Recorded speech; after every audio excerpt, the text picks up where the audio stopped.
Hi, welcome to another episode of Hot Takes.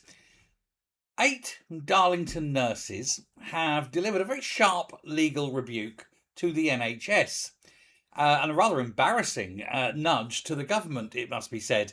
An employment tribunal has ruled that County Durham and Darlington NHS Trust, too long a name really, violated their dignity. This is by forcing them to share female changing rooms with a transgender colleague, or put another way, they forced them to have to change in front of a biological man. This was creating what the judge called a horrific, humiliating, and degrading environment. No way back from that one, I think. The nurses say ministers are dragging their feet on issuing clear national guidance for single-sex NHS spaces, despite last year's Supreme Court ruling that women means biological sex under equality law, and that a single-sex space therefore means women only or men only, and not men who want to pretend to be women. Instead of addressing concerns, though, NHS managers reportedly told the nurses to undergo kindness training and broaden their minds.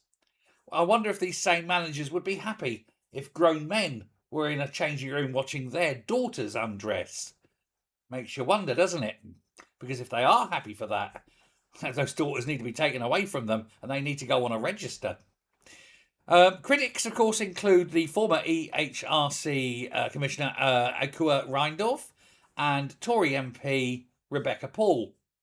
They accuse the government of deliberately stalling to avoid a political fight with the mentally ill trans lobby. Backed, of course, by J.K. Rowling, the nurses called the judgment a victory for common sense and for women's safety.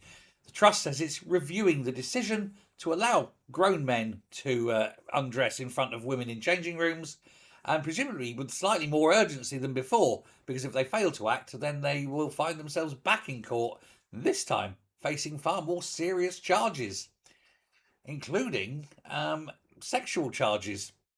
And that could see them precluded from ever working in hospitals again. Oh dear, what a shame, how sad. Let's hope that you know how this one works out. Thanks very much. Bye.